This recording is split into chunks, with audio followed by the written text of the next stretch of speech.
내용은 하늘과 삼일신의 조화장에 대한 내용입니다. 이 하늘에 대한 삼일신고의 묘사하는 그 세상의 그 어떤 설명보다도 간결하면서도 정확해서 아무런 흠이 없습니다. 그리고 그 바로 이어지는 삼일신의 조화에 대한 모습은 우리가 동아시아 사상들이나 주요 종교들에서 접하는 신들의 모습과는 본질적으로 다른데 이에 대해서 어떻게 다른지 설명드리도록 하겠습니다. 하늘장의 본문을 제가 한번 읽어보겠습니다. 황제가 이르되 수상팽우여 저 푸른 것이 하늘 아니며 저 까마득한 것이 하늘 아니다. 하늘은 허울도 바탕도 없고 처음도 끝도 없으며 위아래 사방도 없고 겉도 속도 다 비어서 어디나 있지 않은 데가 없으며 무엇이나 싸지 않은 것이 없다. 이런 하늘장은 제가 이 3일 신고이니까 구성도 다 세 부분으로 보려고 했습니다. 그래서 하늘장의 첫째 부분은 명확히 이제 구분이 되니까 황제가 이르되 수상팽우여 해서 황제가 이제 수상팽우나 아니면 어떤 사람한테 말을 가르치기 시작하는 도입 부분이 있나. 여기에서 황제가 들어가기 때문에 지난 시간에도 설명드린 것처럼 삼일신고 이름에 고가 들어간 연유가 됩니다. 그 다음에 두 번째 부분이 파란 것도 하늘이 아니면 아득한 것도 하늘이 아니다. 이거는 일반으로 보통 우리가 보는 하늘은 형상이 있는 하늘, 그러니까 유형지천의 하늘일 뿐이지 실제 하늘의 실체는 아니라는 뜻이며 이제 앞으로 본론을 이야기하겠다고 하는 서두입니다. 세 번째 부분은 형상도 없고 끝도 없고 모든 곳에 있고 모든 것을 포용하는 하느님 본체인 하늘의 모습을 설합니다.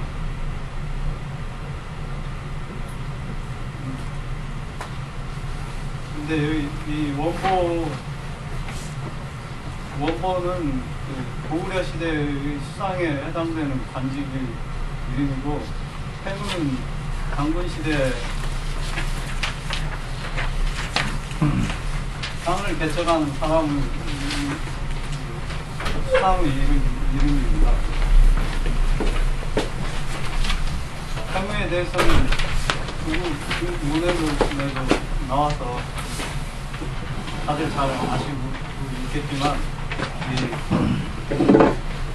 불교원 종사님이 그 신단맹사나 신단실기 거기에 자세히 발견 나왔습니다.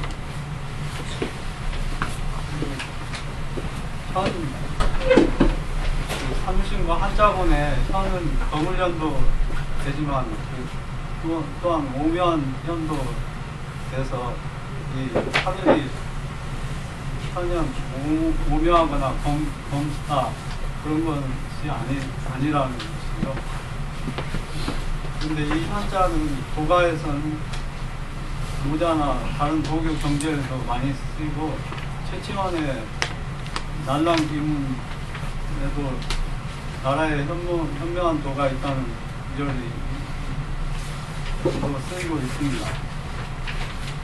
그래서 우리가 보기에 하늘은 낮에는 푸르고 까마득하고 밤에 볼 때는 검고 아득하게 느껴지지만, 이는 우리가 눈으로 보는 햇빛과 공기에 의해서 그렇게 보이는 것이지 실제 하늘의 본래 모습은 아닙니다. 그 본래 모습은 이제 뒤에 설명되는데, 허울이나 바탕이 없죠. 허울과 바탕이 없다고 하는 것은 하늘에는 보통 물질이 가지는 형태나 성질 그런 게 성품 그런 게 없다는 말이죠. 그게 바로 하늘의 특성이기도 하고요. 물 단위할 때 단위는 이제 보통 첫 끝과 막 끝의 공간적인 한계도 되는데 시간적인 한계로도 쓰입니다. 장자책의 대종사장에 보면은 일이 시작과 종말이라는 뜻으로 쓰여서 그게 이제 시간의 한계도 된다고 알고 있습니다. 그래서 이 물 단위에 처음도 끝도 없다고 하는 것은 시간적인 뿐 아니라 공간적으로 처음과 끝이 없어서 무한하다는 말이고요. 그리고 위아래 사방이 없다는 것은 하늘이 3차원적으로 구별 없이 대칭적으로 펼쳐져 있다는 뜻입니다. 그 다음에 허공공이라고 해서 비어있다고 하는데 그 비어있다는 것이 허자와 공자가 다릅니다. 원래 한자에서 허는 큰 언덕에 올라가서 툭 터진 곳을 보는 모양으로 밖으로 빈 모양입니다. 공은 이제 공구로 구멍을 뚫어놓고 그 속에 빈 곳이라고 해서 그 안쪽으로 비었다는 뜻에서 유래한 거거든요. 그래서 공구이라는 말도 있고요.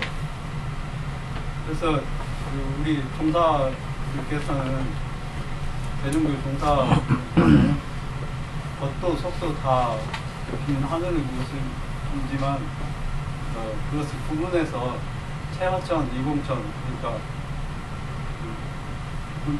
몸체는 밖으로 크게 비어있고 이치로 안으로 비어있어서 어디나 이치가 들어간다 이렇게 설명을 했습니다.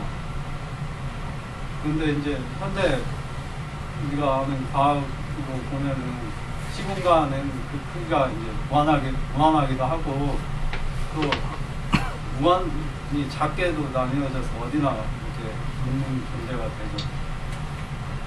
그리고 이치도 마찬가지로 아주 작은 것에서부터 큰 것 모든 것을 일관되게 된 논리로 설명을 하고 있습니다.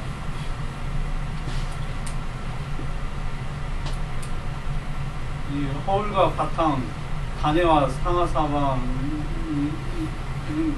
뒤에 우리 하느님이 만물에게 준 새 참인 성품과 수명과 정기의 관점에서도 설명을 할 수가 있습니다. 그 허울과 바탕이 없으면 하늘의 성품, 즉 특성을 말합니다. 그리고 단해가 없으면 그 수명이 무한하다는 말이고 명에 대한 말입니다. 그리고 허울과 단해와 상하사방이 없다고 하는 전체의 이 말은 하늘이 그 공간적으로 무한하게 펼쳐져 있어서 그 전기가 제가 이건 없다고 하면 없을 거고 무한히 충만되었다고 하면 그렇다고 할 수 있을 것입니다.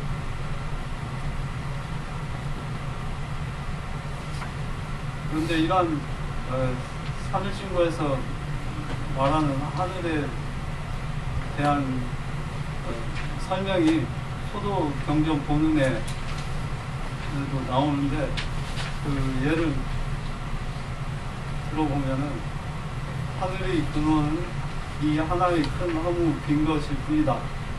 하늘의 하나님은 능히 그 빈 것을 본체로 하고 주재한다. 그러므로 한 기운은 즉 하늘이고 즉 빈 것이다. 그래서 이 삼일신고와 같이 하느님이 하늘이 하느님의 본체이고 비어있다고 설명을 하고 있습니다.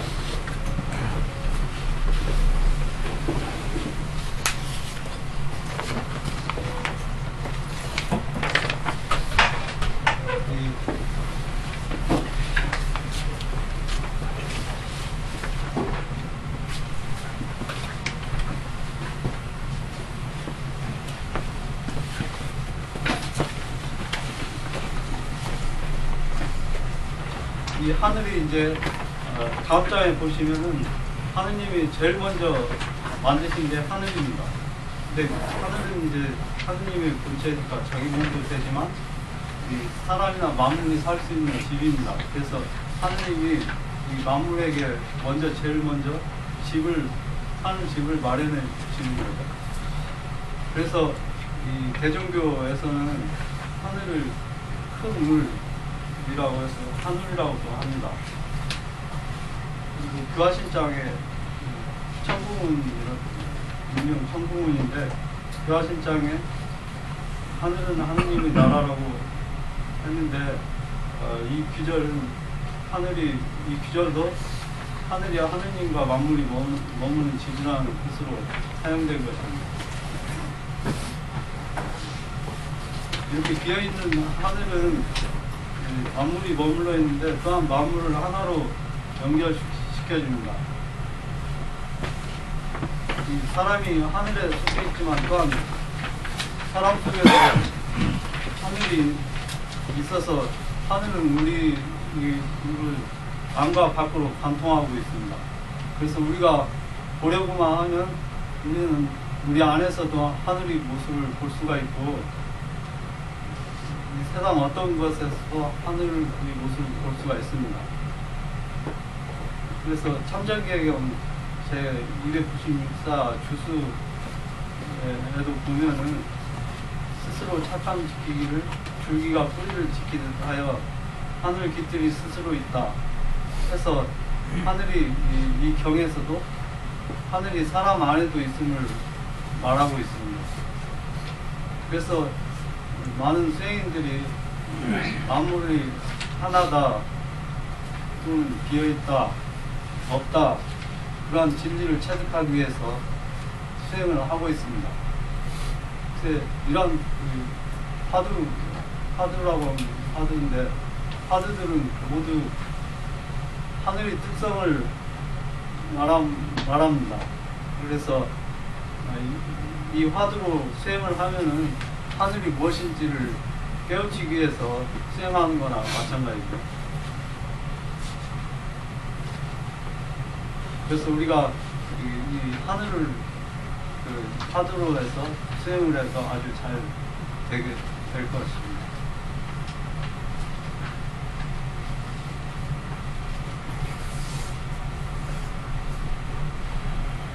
수행할 때 어차피 교식을 하든지 할 때 화두 하나씩 가지고 하는 거죠. 어차피 비어 있다는 거를 계속 생각을 하면서 교식도 하니까요.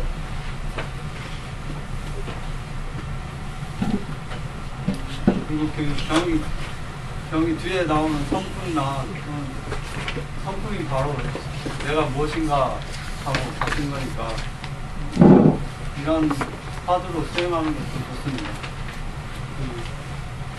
그래서 유불도 3교에서 시작을 일기나 허공으로 시작하는데 이 사람들이 자꾸 이런 허공이나 일기를 말하는 거는 수행하면서 자기들이 그걸 경험했기 때문에 허공 비어있다는 걸 경험했기 때문에 자꾸 말하는 거죠. 그리고 어떤 사람이 부처가 다 깨달았다고 하는 것도 철저하게 자기 마음을 비우고 공함을 알았다고 해석하는 사람입니다. 그래서 이 하늘 요약을 해보면 하늘은 인문학적으로 보면은 사람과 만물이 함께 살고 있는 큰 집이고 신학적으로 보면은 하느님이 본체인과 동시에 만물이 하나로 연결되어 있다는 하느님의 신비로운 조화장의 결과입니다. 그리고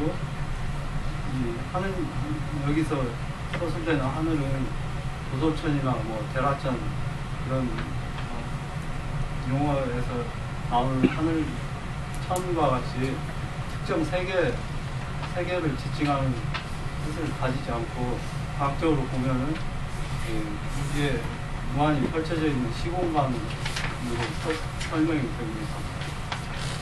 근데 과학적으로 그 시공간이 뭐냐 하면은 이게 상당히 어려운 문제예요. 왜냐하면 예전에는 과학자들이 시공간이 그냥 비어있는 공간이라고 생각을 했는데 20세기에 들어와서 양자물리가 발달이 되니까 이게 간단치가 않아졌어요. 텅 빈 공간이 아니라 계산을 해보면 그 입자하고 반입자들이 서로 그 쌍으로 무수하게 많이 있어갖고 우리 눈에는 안 보이지만 서로 생겼다 없어졌다 그렇게 보고 있습니다. 그런 허공에 이제 에너지를 주면 그게 튀어나온다고 생각을 하고 있어요. 근데 그게 이제 기로 설명이 될 수 있을지 모르겠고 아직은 실한 건 아니니까요. 그러니까 예를 들면 우리가 그 물속에 사는 고기는 그 자기가 물속에 있는지 모를 거 아닙니까? 항상 그 공기 중에 나와본 적이 없으면 자기가 물속에 있는지 허공 중에 있는지 모르잖아요. 또 우리도 허공에 살고 있기 때문에 그 허공이 뭔지 물같이 생긴 건지 뭔가 꽉 차 있는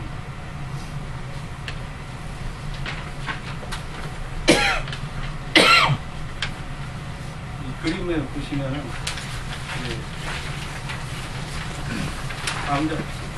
광자가 빛입니다. 센 빛을 허공에다 때리면 양전자가 전자의 반입자인데 허공에서 입자들이 생깁니다. 이게 이제 바로 또 만나가지고 소멸되는데 광자가 빛을 내면서 소멸.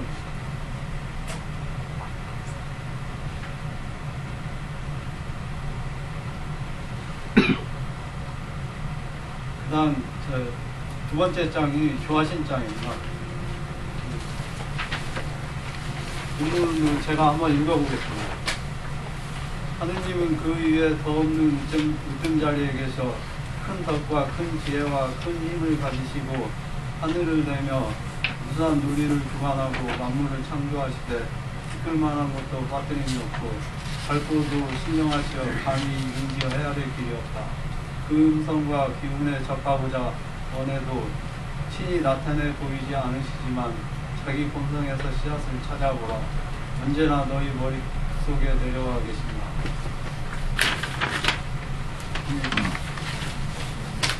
경전을 읽으면은 참 누가 썼는지 모르겠지만 정말 잘 쓴 생각이 듭니다.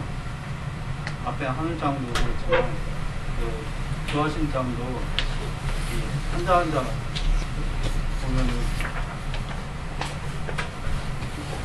뺄 글자도 너무 잘 간략하게 잘 썼습니다.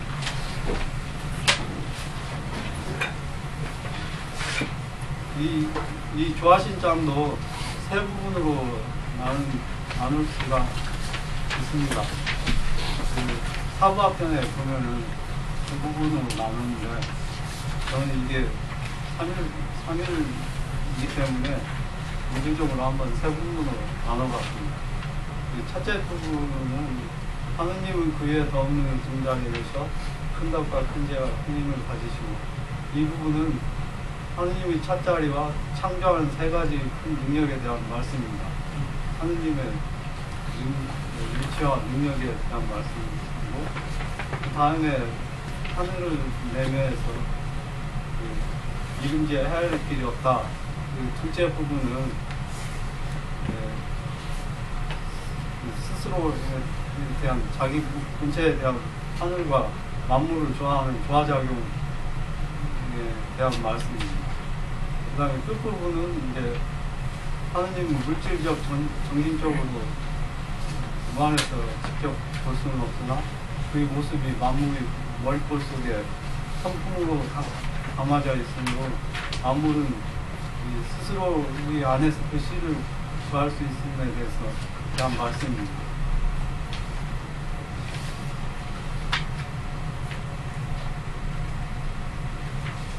저는 이 글자 한자 한자 생각을 적극으로 하겠습니다. 신제 무상일에서 하느님이 더 없는 있는 자리에 계시다. 이 말씀은 굉장히 당연해요. 근데 왜 넣었을까? 그거는 이제 그 사람이 스스로 교만하지 말고 하느님을 경배하고 하느님을 높이 해라는 뜻에서 말을 하고 있습니다. 참전예경 제2사 경신에도 하느님을 존경해서 공경하지 않으면은 이제 초목이 설이나 눈, 비, 이슬 이런 걸 받지 못하는 것 같이 사람도 그 응답을 받지 못한다고 써 있습니다. 그래서 사람이 항상 자기를 낮추고 하느님을 공경해야 되는데 어떤 사람은 자기가 수행해서 목황감제라고 하면서 호들도 돌아다니고 대통령에 나오는 그런 사람도 있습니다. 근데 그런 사람들이 뭐가 잘못됐는지 모르겠지만 좀 수행을 더 해가지고 자기가 누군가를 깨달아야 되겠습니다. 그 다음에 하느님이 가지고 계신 능력이 그 하느님의 능력이 이제 다른 피조물하고는 다르니까 그 덕지의 힘에 큰 대자를 붙여서 구별을 했습니다. 이 덕지의 힘은 나중에 나오는 성명전과 연관이 되기 때문에 나중에 제가 설명을 드리겠습니다. 그 다음에 나오는 게 생천 두무스에게 조신신문 두무스에게 조신신문이라고 해서 세계가 물질이든 생물이든 다 있은 다음에 세계가 있을 것 같은데 무수 세계에서 세계가 먼저 나오거든요. 왜 먼저 나오냐면 하느님이 이 세계에 대해서 어떻게 만들 것인지 미리 이제 구상을 하면서 그 세계, 각 세계에 맞는 물질을 만들기 때문에 무수한 세계를 주관을 하면서 물질을 만드는 것입니다.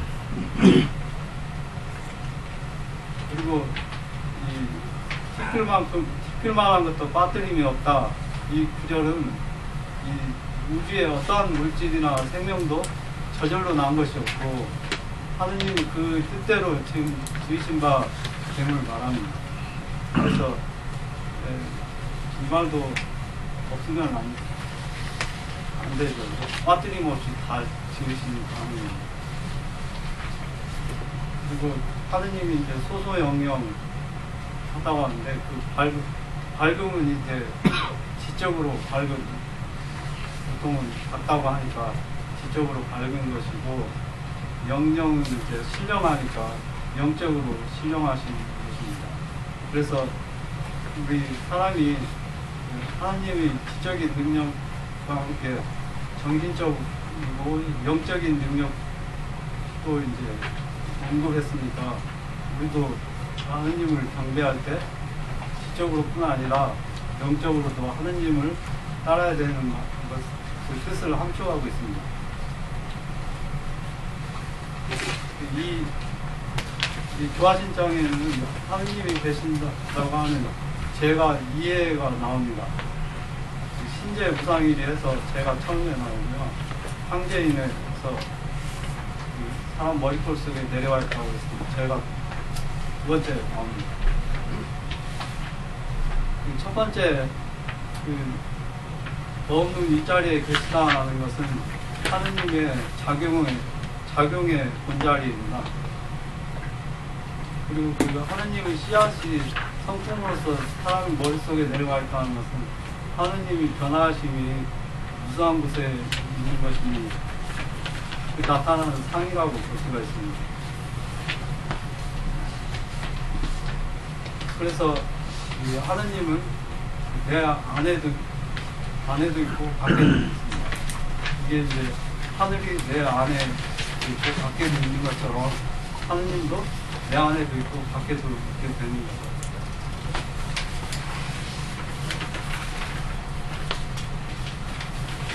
이런 최근에 이제 서양에서는 범죄신론이라고 말한다고 합니다. 그 성경책에는 이런 말이 없잖아요. 자기 성품을 안에다 넣었다는 건 없는데 이 사면신론은 하느님이 머릿속에 내려와서 딱 명시를 하고 있습니다. 그래서 이 하느님 자신의 성품을 우리 머릿골 속에 넣었다는 그 말씀은 한 사람한테 자율성과 창조성을 부여한 것입니다.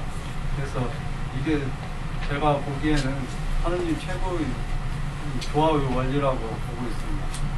그래서 각 사람은 하느님으로부터 참 성품을 받았으니까 그 인권이 존중되고 누구에게 의존하지 않아도 되고 자율적으로 생각하면서 성품을 바꿀 수가 있습니다.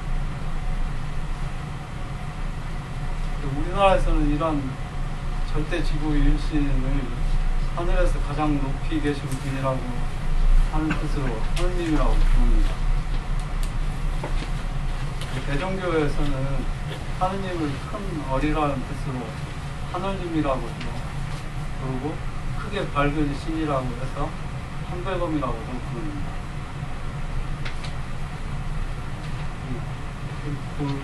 고려시대하고 조선시대 여러 문헌에 보면은 이 조상들이 조하신으로서의 하느님을 조물주라고 불렀습니다. 우리 어렸을 때만 해도 조물주를 많이 썼는데 요즘은 안 씁니다.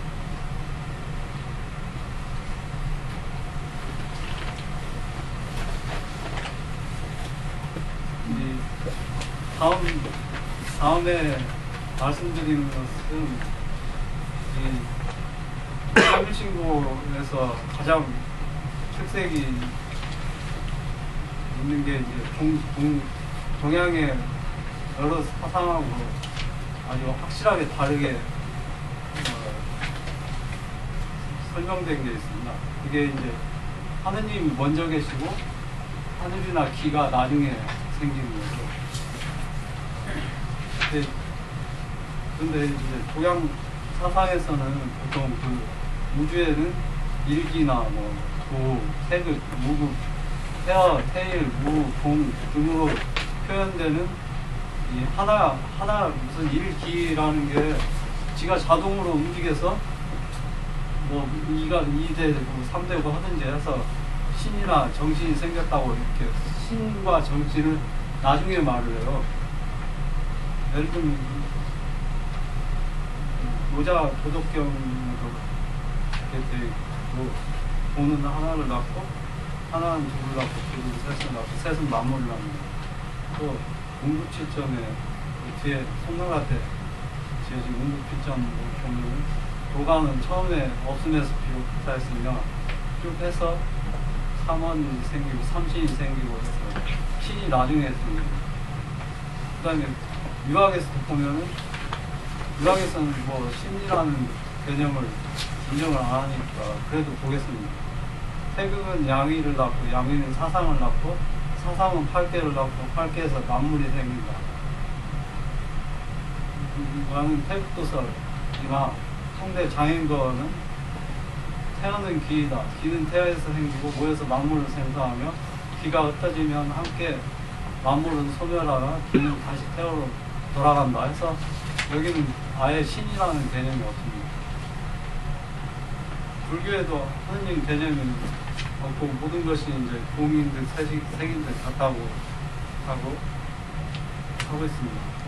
그래서 이런 유골도의 사상들은 이치나 도에 의해 세상이 움직인다고 설명하면서 근본적으로는 무신론적인 입장이 있다고 봐야 됩니다. 그리고 동아시아에 있는 주요 신화에서도 천지창조를 하고 세상을 다스리는 유일신의 모습은 없습니다. 당군 신화도 그렇고 일본 신화도 그렇고 중국의 방고 신화도 그런 절대 유일신의 모습은 아닙니다. 근데 그런 반면에 삼일신고는 이제 본질적으로 하느님이 먼저 계셔서 큰 덕과 지혜와 힘을 가진 인격신으로서 하느님이 먼저 계시고 그 하느님이 첫 번째로 되신 것이 하늘이나 허공이고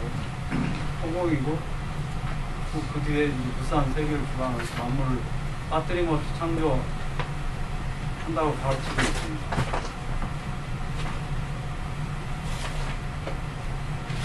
그래서 이 교화신장뿐 아니라 이 경에 하늘이 나타난 곳이 세 곳이 있습니다. 그 세 곳을 다 봐도 하늘이 스스로 움직이지는 않습니다. 예를 들면 하늘은 첫 번째 하늘장에서 아까 보셨듯이 속도 다 비어 있는 거고, 그 다음에 두 번째로 이제 이 교화신장에 하느님은 하늘을 내시고, 그 다음에 세 번째 하늘이 나온 게 그 세 번째 장인 교화신장입니다. 하늘은 하느님의 나라이다. 하늘집이 있고, 그래서 하늘이 움직인다는 말을 하십니다.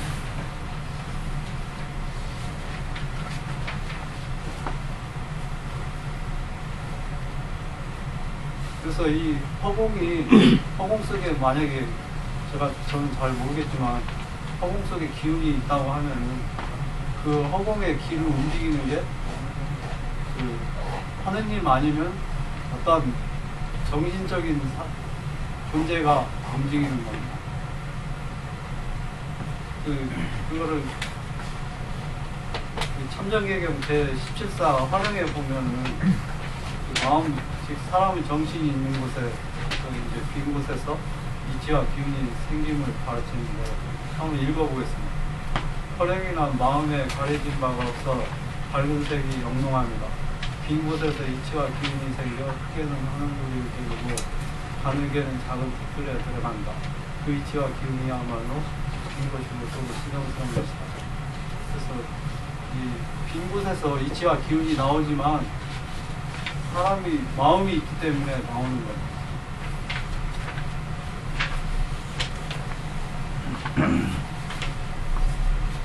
다음에 삼일신고에서 중요하게 되는 게 하느님의 씨앗인데,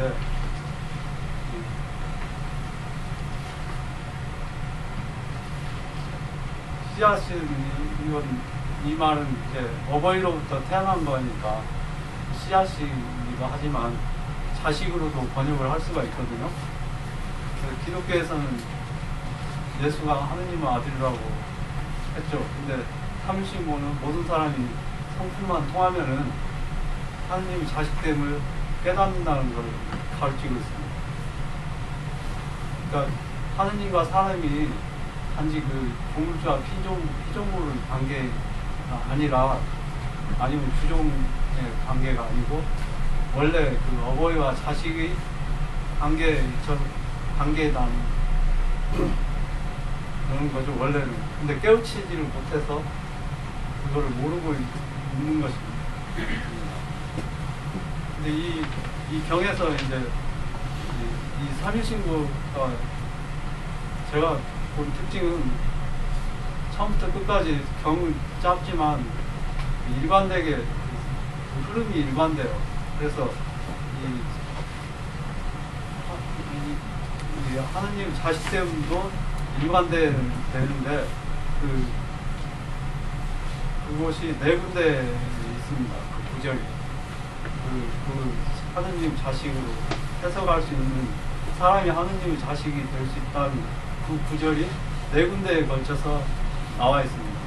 첫 번째가 이 부하신장에 나타난 신 자성부자 황제이고 거기에 있는 것이고 지금까지 설명드린 거고, 그 다음에 두 번째로 성통공환자 조영득해라. 그래서 성통공환은 누구나 할 수 있기 때문에 누구나 사람이면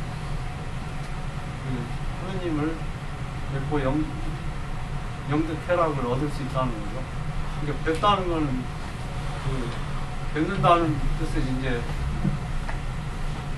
저기 신하가 임금을 뵐 수도 있지만 아들이 아버지를 뵐 수도 있는 거니까 어쨌든 하느님을 직접 뵌다는 뜻입니다. 그리고 나중에 참에 돌이키면 하느님과 하나가 된다. 이 말도 사람이 참에 돌이키면 하늘과 하나가 된다는 건 바로 굉장히 친하다는 반자가 틀렸습니다. 지금 책받침이 있어야 하는데. 그 다음에 마지막 구절은 큰 하느님 깃들을 내나니 성통공환이 이것이다. 이 말씀도 보면은 신자를 이제 신통하다고 뭐 해석할 수도 있지만 글자 그대로 하면 하느님 깃들을 낸다고 하니까 내 안에 있는 하느님의 깃들을 내는 건 아니니까. 그래서 이 네 구절이 모두 하느님과 사람 아니면 만물이 다 하느님의 막 자식, 어머니와 자식 관계처럼 굉장히 친하다는 것을 설명하고 있습니다.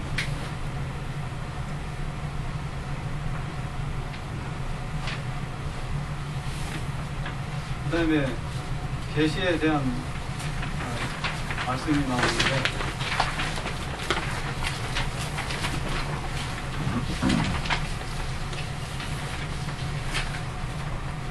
경전에서 보면 성기원도 절친견해서 목소리나 기운으로 원도하면 하느님이 직접 보이지 않는다고 했습니다. 이 말씀은 어떤 사람들은 뭐 직접 절은 친절하다는 뜻으로 해서 직접 볼 수도 있다고 그렇게도 보는 사람도 있지만 제가 보기에는 직접 보이지 않습니다. 하나님의 모습은 어떠한 것이든지 가능해서 우리가 또 밝고도 신령해서 사람으로는 상상하기도 힘든 모습이기 때문에 소리나 기운으로 원다하면 당연히 안 보이시겠죠.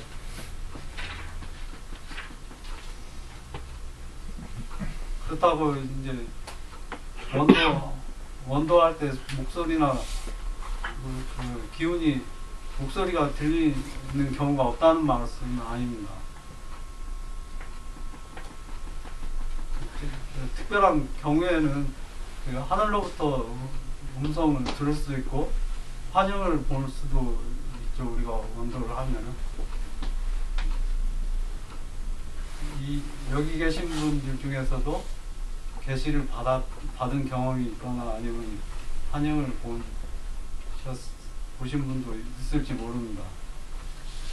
그런데 이러한 하늘에서 목소리가 들렸다고 그게 하느님 말씀이냐? 그건 아니고, 하느님이 직접 하는 게 아니고 하늘에 있는 신령이나 밝은이나 아니면 다른 영들이 하는 말이나 작용입니다.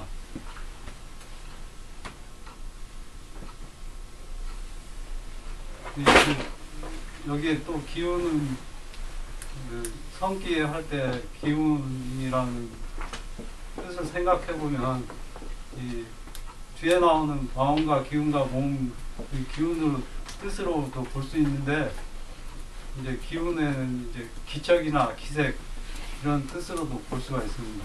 왜냐하면 우리가 원도할 때 하늘에서 소리도 들지만 뭔가 신비로운 것을 보거나 기운으로 느끼거나 기척을 느낄 수가 있기 때문에 제 생각으로는 이 기라는 뜻이 모습이나 뭐 그렇게 한정된 게 아니라 아주 광범위한 포괄적인 의미로 쓰인 듯합니다. 예를 들면 이제 아플 때 원도에서 원기를 회복하고 병이 나을 수도 있고, 그렇죠. 마음이 낙심할 때 이제 기운이 가라앉을 때 원도하면 기운을 회복할 수도 있고, 그런 의미에서 기운은 이제 여러 가지 의미가 있다고 봅니다.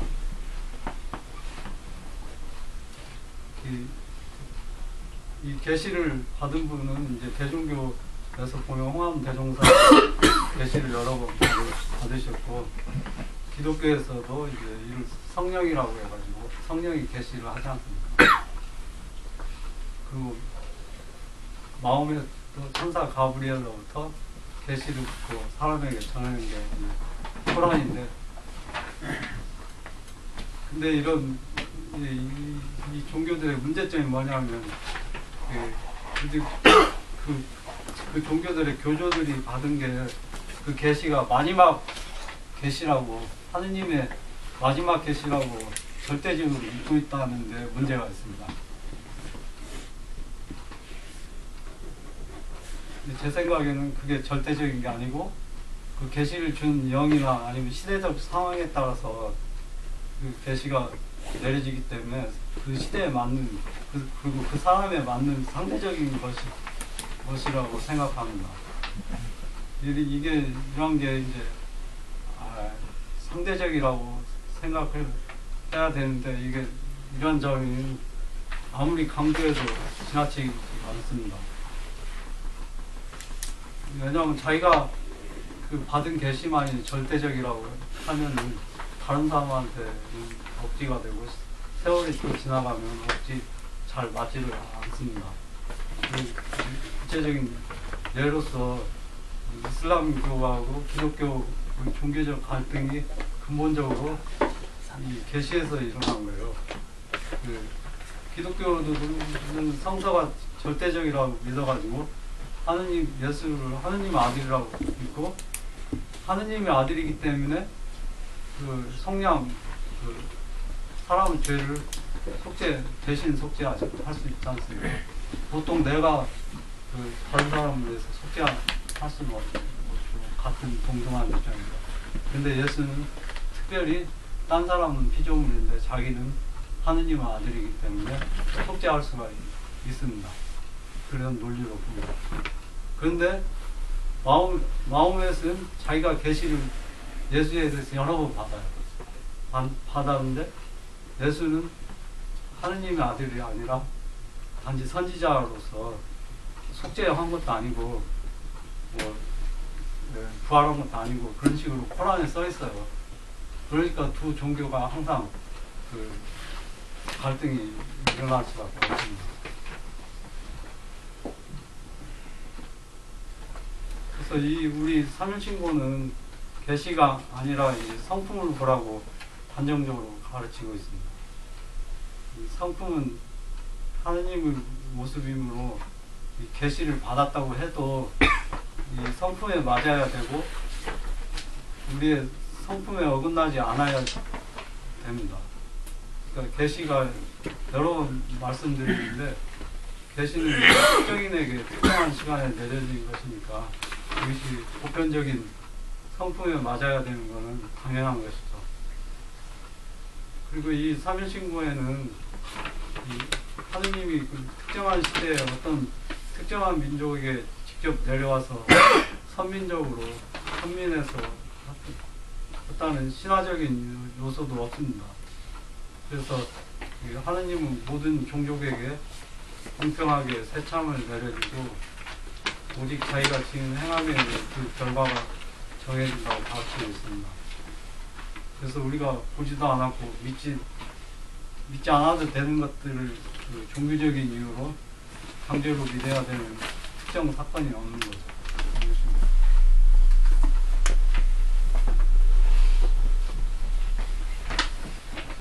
오늘 제가 여기까지 말씀드리겠습니다.